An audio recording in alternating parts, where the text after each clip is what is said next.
I love and appreciation to all the brothers that come back to my channel and enjoy the content. I wanted to get back into the things we was talking about as pertaining to the Truman Show and idol worship. I know I went to a little bit of spew about salvation. That's because I seen salvation get brought up on my feed a lot recently, and I wanted to cover a little bit of basis because we will be touching back on salvation soon to come. But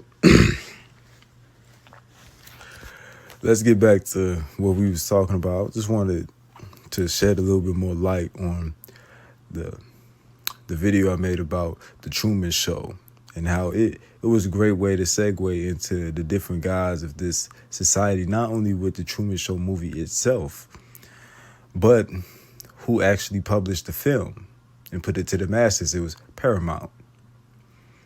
And plus, the Truman Show is just a very great movie. Especially it to me, it resonates so much with the so-called black man. That's why I said in the movie when I was viewing it, I said, you know, you're either a dog or a god. If you're a god, you're at the top. If you're a dog, you're at the bottom. Same three letters, but when put in reverse, they dictate your status in society. Your rank, I should say. But we're going to delve into a little bit of understanding of the things that I was talking about as pertains to the quote-unquote Truman Show. Now, if you notice, what I got up on the screen is what I used for the thumbnail. Now, you're probably asking, well, what is this? I see a woman overarching over another woman or other two women, and I see what it seems to be crosses and things of that nature. Yeah. All of this is in representative of the mother goddess and also Thelema or Thelemic principles, but we're about to get into that in just a little bit here. And we're going to get into cross symbolism as well, because it's very important to recognize these things and understand these things so you won't get bamboozled. But as you can see, you see a lot of women in this picture. That's because it's supposed to represent the mother goddess. But we're going to get a little bit more clarity on that.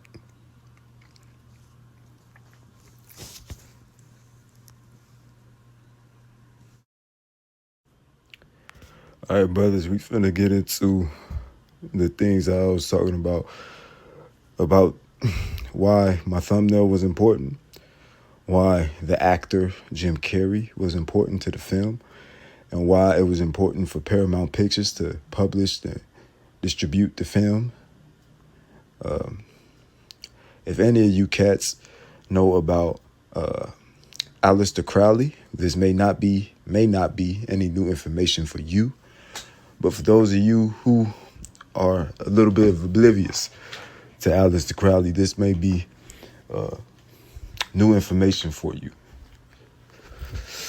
Aleister Crowley was one of those cats that they didn't introduce anything new, because remember, the scriptures teach us that there's nothing new under the sun. What Aleister Crowley did was repackage, like I told you in the first video. They repackage these things to you in many different ways and shapes, forms, sizes, and formats. And a lot of times you think it's something new when really it's just pulling from old energies, entities, and phenomena from the ancient world. Same shit, different name, different face. You could also tell how it's the same shit by the way that the quote-unquote new thing is silhouetted. Like they silhouette the new thing in a way that is very, very similar to the old thing. They just use different terminologies, different names, and so on and so forth. But if you were just to see a silhouette of the concept, it would look exactly the same as the old shit. You'd be like, God damn. You know what I'm saying? For all my anime watchers out there, you know, if you've seen things like Dragon Ball Z and all this other shit, you know, you've seen Super, or Heroes. And you see the two Gokus and the two Vegetas, or in Super they had the counterfeit Vegeta. Yeah, man, the purple motherfucker. Now, if they was just shaded in black, like with the color black, of course, I'm not talking about a so-called black man. I'm saying if those two entities, the two Vegetas, were colored in black, you'd be like, damn, which one is which? That's exactly how these phenomena and these gods and goddesses get carried over into new societies, rebranded societies. Because again, there's nothing new under the sun. Now, Aleister Crowley wasn't the first one of his kind. He damn sure wasn't the last. He had people like, I forget these cats' name. I think one of them was James or something. And then you had Kenneth Grants. You had people like Nima and Parsons, some motherfuckers like that, But anyway, we're going to get into a little bit of this philosophy, a little bit of the understanding of why I picked the thumbnail that I picked. So here we have, it says here, Thelema. Thelema is a Western esoteric occult, social, or spiritual philosophy in a new religious movement founded in the early 1900s by Aleister Crowley, 1875-1947. Notice how they, pause for a second, notice how they said new. Nothing new under the sun. And we're going to prove that. An English writer, mystic, occultist, and ceremonial musician. Central to Thelema is the concept of discovering and following one's true will, a divine and individual purpose that transcends ordinary desires. Crowley's systems begin with the Book of the Law, a text he maintained was dictated to him by a non-corporeal entity named Iwis. This work outlines key principles, including the axioms, do what thou wilt shall be the whole of the law, and love is the law, love under will, emphasizing personal freedoms in pursuit of one's true path. Now, you have a lot of that being done today, to do as thy wilt, and all this other shit. And this ain't nothing new. People has been doing under their own quote unquote laws for a long time now, even before Aleister Crowley was even a fucking sperm swimming in his father's nutsack. I mean, let's be fucking for real. A lot of the ancient worlds at the time, they did everything they wanted to. They created their own idols, their own gods. And these are things that we are privy to today with the repackaging of these quote unquote entities. But rereading, it says a text he maintained was dictated to him by a non-corporeal entity named Iwis. This work outlines key principles, including the axioms, do what thou wilt shall be the whole of the law, and love is the law, love under will, emphasizing personal freedom in the pursuit of one's true path. Now, let's go down here. Look at this motherfucker. God damn. Motherfucking Crowley, man. Shit. Imagine this motherfucker walking around the streets today, man. Giving motherfuckers lip about Thelema and all this other shit. Motherfucker get laughed at like a bitch. You have some of these motherfuckers on the streets like Brother Polite, and you got so many people like Brother Polite or people like that. I'm not gonna speak on other men too much, because personally I really just don't give a fuck. You have to have the brain to discern whether or not you agree with somebody's shit or not, and whether or not you're willing to follow what they teach or not.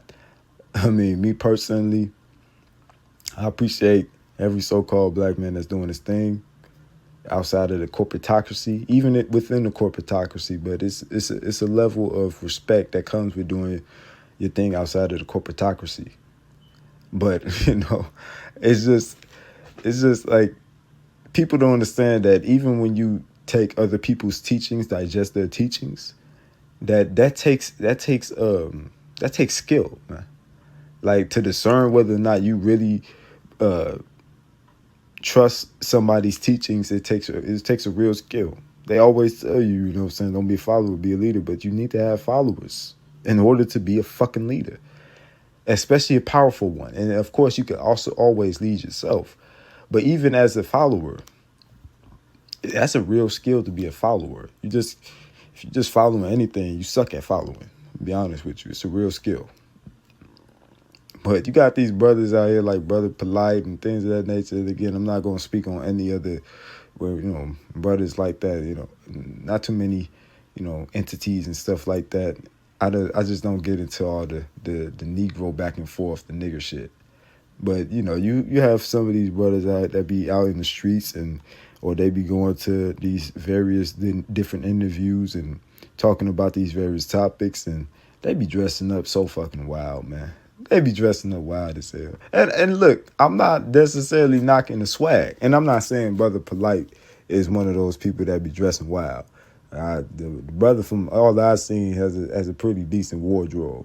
But you have brothers that take on that entity persona and, that silhouette again. And they just be over accentuating it. And they be looking like this motherfucker right here. And look, the right motherfucking can rock this. What did Ice Cube say? The clothes don't make the player make the clothes. God damn. Anyway, getting back to the... Oh, man. Getting back to the reading. It says Aleister Crowley in 1910. God damn. Nigga ain't got no shoes on. Y'all peep this shit? Anyway. Nah, let me stop. Look like he be at the Diddy parties too. He look like he talk all that shit just to go to the Diddy parties and get on his knees and fix it. Anyway, the Thelemic cosmology features deities inspired by an ancient Egyptian religion. The highest deity is Nuit, the night sky, symbolized as a naked woman covered in stars. See that? Now, if you go back to the beginning of this video when I showed y'all my thumbnail, wasn't that the woman that we seen? Wasn't that the bitch we seen? It's funny to me how a lot of these characters get depicted. When you look at ancient, like it says, ancient Egyptian art, you can see where people get all these depictions from. You can see where they're drawing it from. These depictions aren't new. They're just rebranded and repackaged. And, they add, like how films do with quote unquote movies that's based on true stories. They add their own creative twist on it and shit. That's the same shit. The night sky symbolized, we rereading. The night sky symbolized as a naked woman covered in stars, representing the ultimate source of possibilities.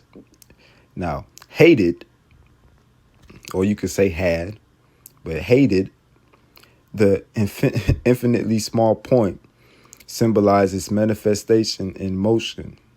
Now, hated is a deity oftentimes called had or Hade, but it's a deity in Thelema. And to be honest with you, I believe hated is, or had it, whatever you want to say, is a transgender god. I believe so, but either it's a transgender god or it's the male archetype. But, hated identifies himself as, as the center point, the axle of the wheel, I believe,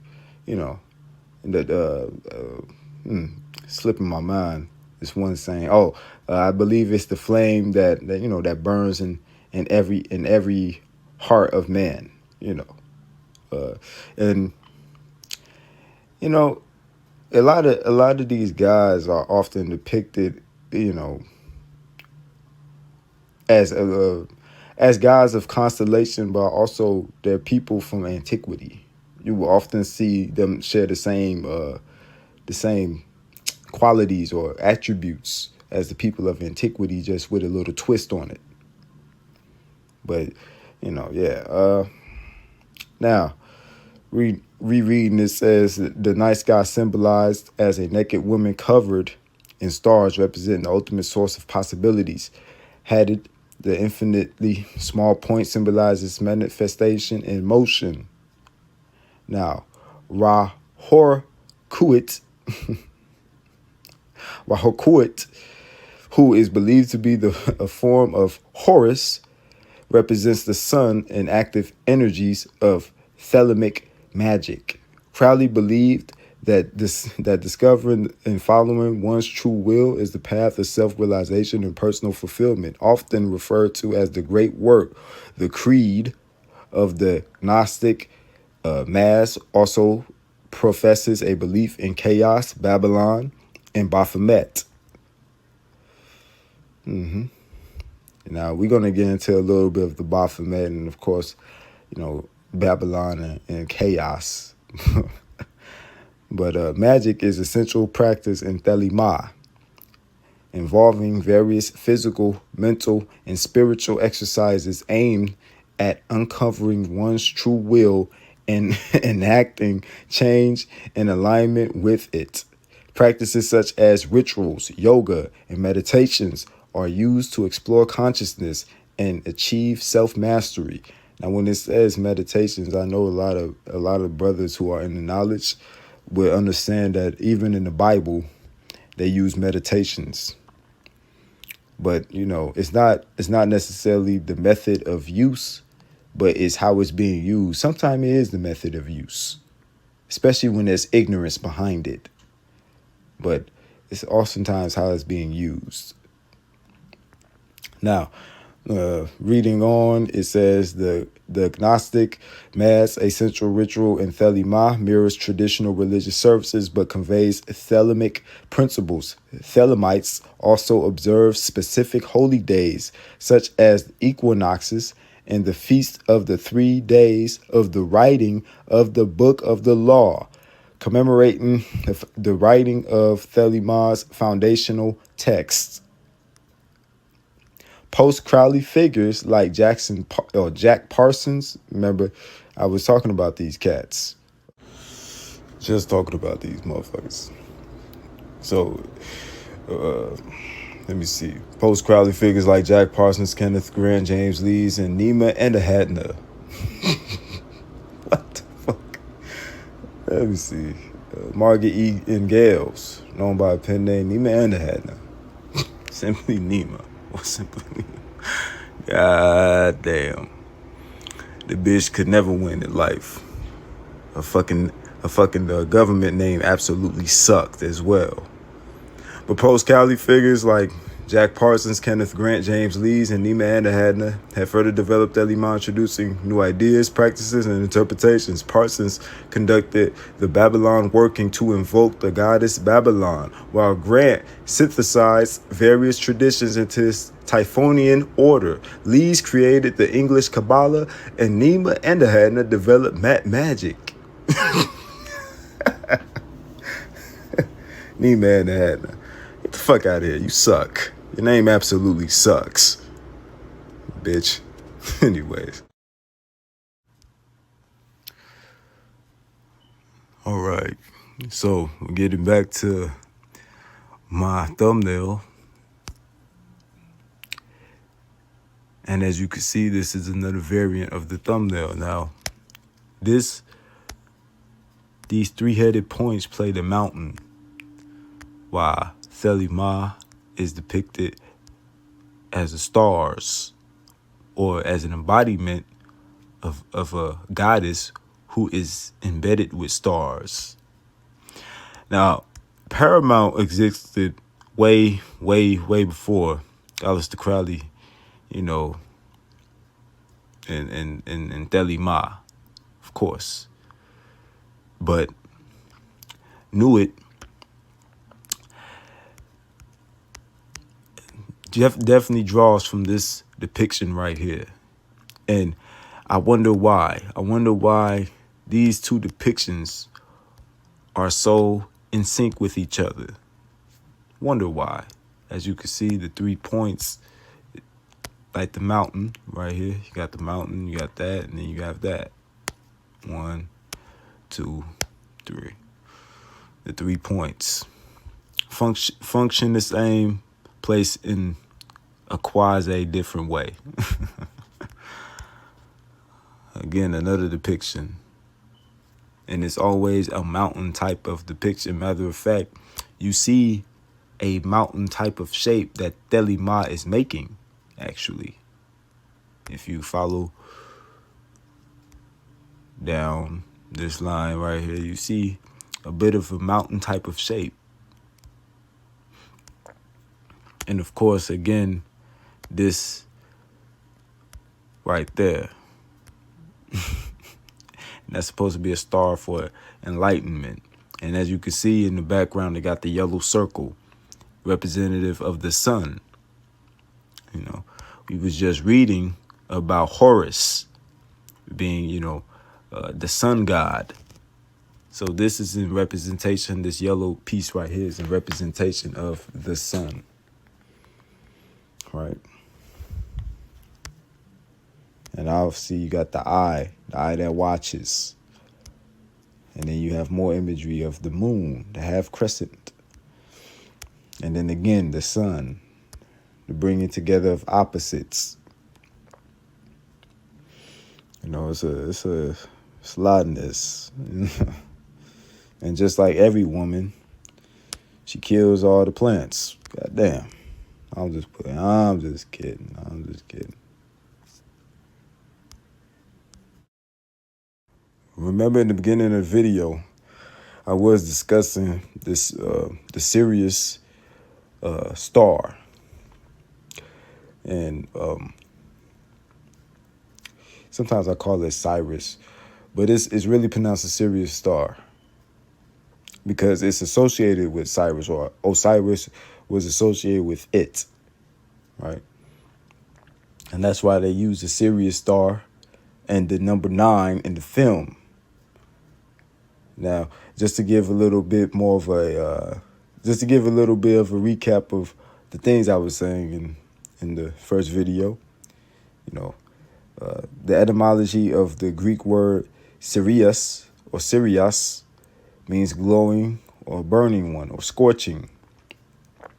In astronomy, it is the brightest star. And that's why a lot of people love astronomy right now. They want to feel important with the embodiment of the constellations. But that's why I said earlier in this video that a lot of these constellation gods are embodiments or constellational embodiments of the gods, of the guys, the important men of antiquity, men and women. So you have Sepdet, which is, derived from Eve. You have Osiris or Demuzid or Tammuz or Heru or Horus, which comes from, Adam or even Nimrod, things of that nature. And even Adam himself is known as Capricornus, where you get the Capricorn sign from. You understand that? So going back to astronomy, Sirius is one of the brightest, or if not the brightest star in the night sky. It's found in the Canis Major, which means what? Greater dog. Which is why, it's called the dog star. But in Egypt, Cyrus or Sirius is the rising summer signaling the Nile flood. A rising in the summer, his rising in the summer, or the rising of the star in the summer is signaled the Nile flood. But, reading here, it says Sirius mythology. In Greek and Roman mythology and religion, Sirius, Sirias, ancient Greek, Romanized, Sirius, scorching, is the god and personification of the star Sirius, also known as the dog star, the brightest star in the night sky, and the most prominent star in the constellation of Canis Major, or the Greater Dog. In ancient Greek and Roman texts, Sirius is portrayed as the scorching brighter or the scorching bringer of the summer heat waves and the bright star who intensifies the sun's own heat. Now, as you can see, they have depiction of dogs.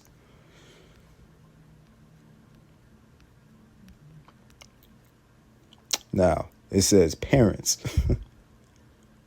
It says parents, Astraeus, possibly father, or Eos, possibly mother. Siblings, the stars. Consort, Apora. Now, going into the romance of rapport. See about this.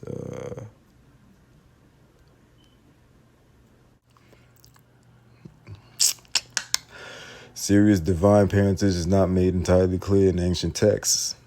In the Theogony, the poet Hesiod names Eos, the dawn goddess, and her husband Astraeus, a star god, as the parents of all stars, although this usually refers to the wandering stars, that is the 5 planets. Sirius is first mentioned by name in Hesiod's Works and Days, although he is also strongly alluded to in Homer's Iliad, with his brilliance used as a metaphor for the shiny bronze armors of the soldiers. And in another point, he is presented as an ominous Death Star, foreshadowing the fate of the Doom, Hector, and his fight against Achilles. Now, the Achilles is something I'm gonna get into because Achilles is strongly associated to a lot of the sports heroism, like Kobe Bryant and things of that nature. But that seems to be it as far as what's useful in this description. Let's see. Temperance, yeah. Kaylee, accents, yeah, it seems to be it as far as the use of this description. If you want to read more, you know how to Google this shit. I mean, I don't know. Anyway.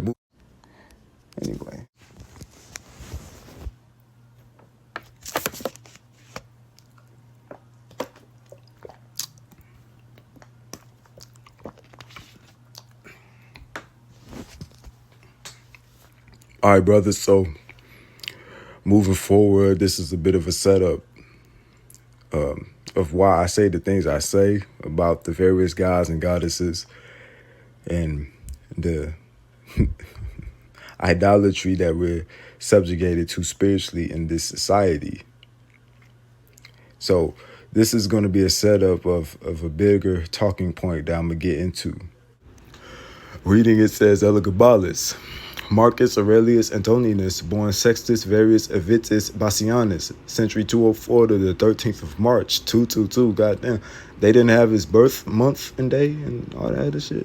They just have 204, nigga. That's all we're going to give you, 204. Anyway. Better known by his posthumous nicknames Elagabalus and Heliogabalus, was a Roman emperor from 218 to 222 while he was still a teenager. His short reign was notorious for religious controversy and alleged sexual debauchery. A close relative to the Severian dynasty, he came from the prominent Syrian Arab family in the Mesa, Syria, where he served as the head priest of the sun god Elagabal from a young age, after the death of his cousin, the emperor Caracalla. Elagabalus was raised to the principate at 14 years of age in an army revolt instigated by his grandmother, Julia Mesa, against Caracalla's short-lived successor, Macrinus. Damn, everybody's short-lived. He only posthumously became known by the Latinized name of its god. It's a lot of information there. I mean, sexual debauchery. I mean, damn.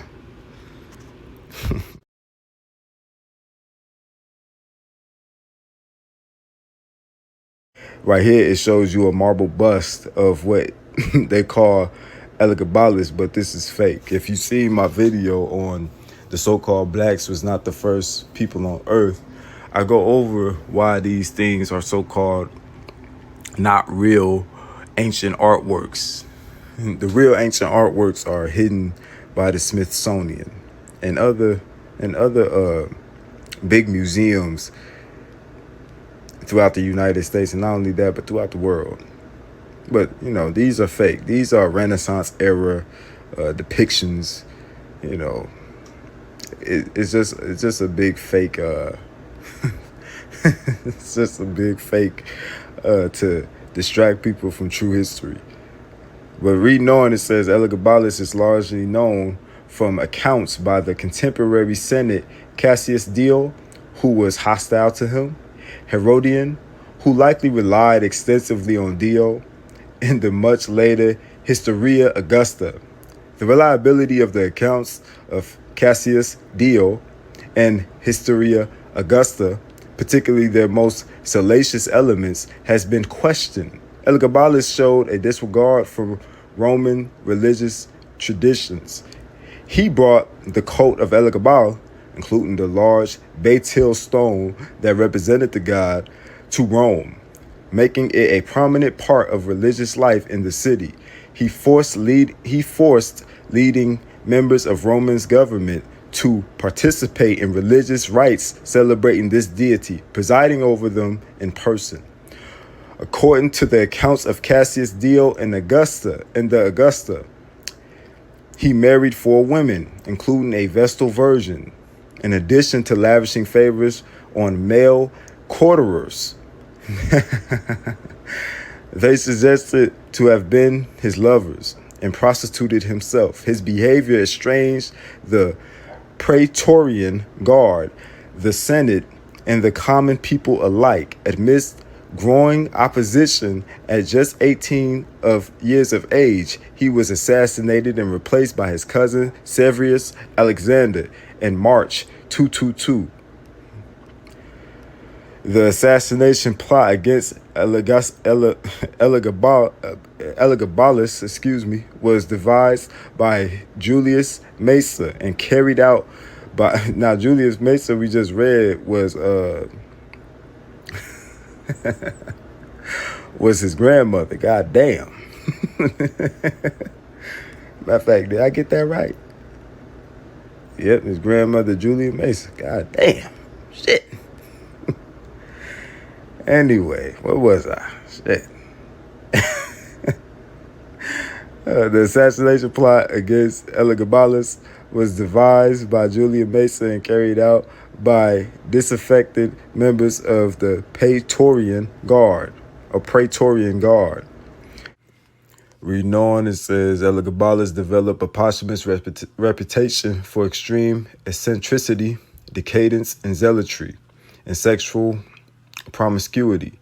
Among writers of the early modern age, he endured one of the worst reputations among Roman emperors. Edward Gibbon notably wrote that Elagabalus abandoned himself to the grossest pleasures with ungoverned fury.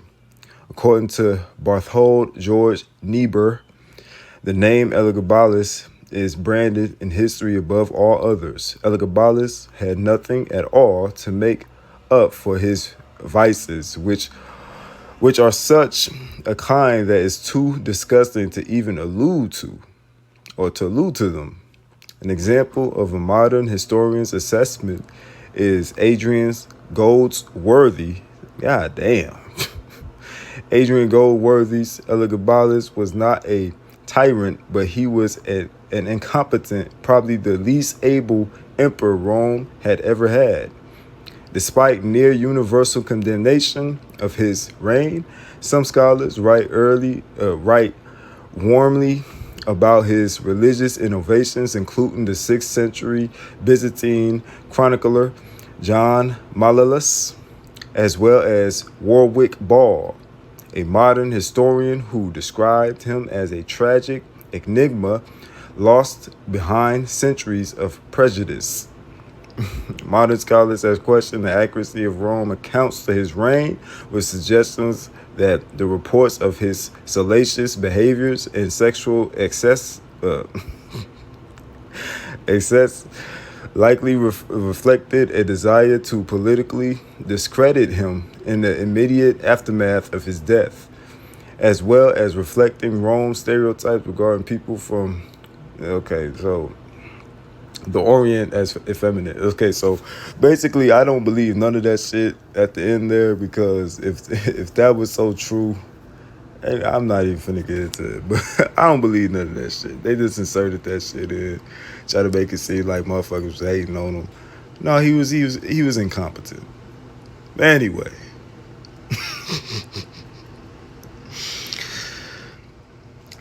that'll be it for this portion. We're gonna continue on in the next video. You brothers, please stay safe out there, and until I talk to y'all again, love and appreciation for y'all coming back to my channel. All right, brothers, so this is why I disagree with that little spill at the end about them trying to discredit Elagabalus and things of that sort after his death and shit like that with sexual debauchery allegations. Elagabalus was not the first Roman emperor of his kind to be a sexual degenerate. I mean, Rome has had many of emperors before and after that was a sexual degenerates. And I'm just going to give you one example. Here we have Nero. Reading on, it says, Nero, Claudius, Caesar, Augustus, Germanicus. Now, we don't have to read everything here. I personally have read this before, been a minute, but we can see his reign was from 13th of October, 54 to the 9th of June, 68.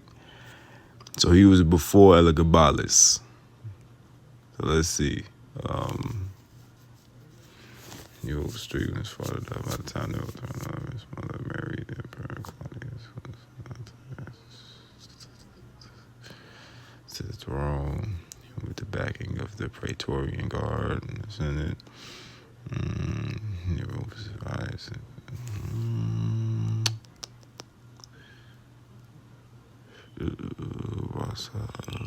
Okay, so this is where I want to get to. Okay, cool. So we're gonna start about right here. So, reading, it says, the power struggle between Nero and his mother reached its climax when he orchestrated her murder. Roman sources also implicate Nero in the deaths of both his wife Claudia Octavia, supposedly so he could marry Poppaea Sabina and his stepbrother Britannicus. So you could see that this motherfucker was a sexual degenerate too. So, I mean, there's many more other than him and Elagabalus. Like I said, you could Google this shit yourself. They wasn't trying to discredit him at all. Maybe they was, but that doesn't make the that doesn't make the stories falsified. They probably said, "Fuck it, let's just push this narrative against him, so that so we could further put smut on his name." But I don't think that he was the first degenerate of his kind. I mean, there was many of them like him before him and after him. But yeah, so apparently Nero had a struggle with his mother, and he wanted to marry his stepbrother, Britannicus.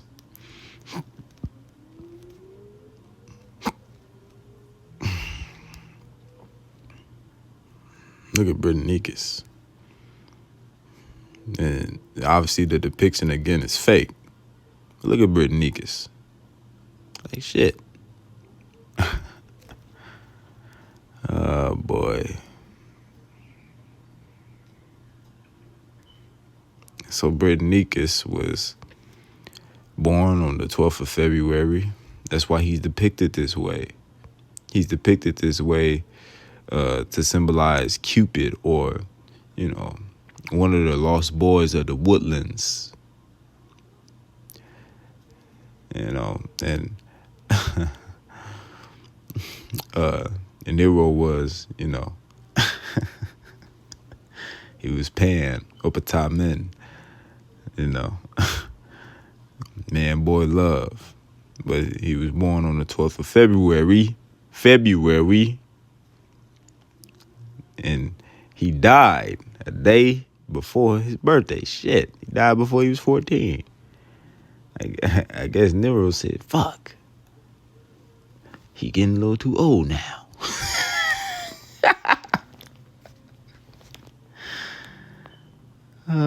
Nero was like, shit, I gotta take this nigga out. He ain't no use for me no more. He's a little too old. I don't like this old ass nigga. Anyway, so as we can see here, reading again, it says the power struggle between Nero and his mother reached its climax when he orchestrated her murder. Roman sources also implicate Nero in the deaths of both his wife, Claudia Octavia, supposedly so he could marry Poppaea Sabina and his stepbrother, Britannicus. This shit's wild, man. When you understand, when you go down these rabbit holes, this shit's wicked.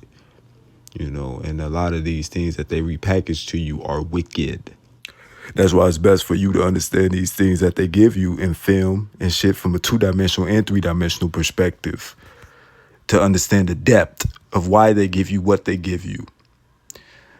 But anyway, till you come again, appreciation to you brothers.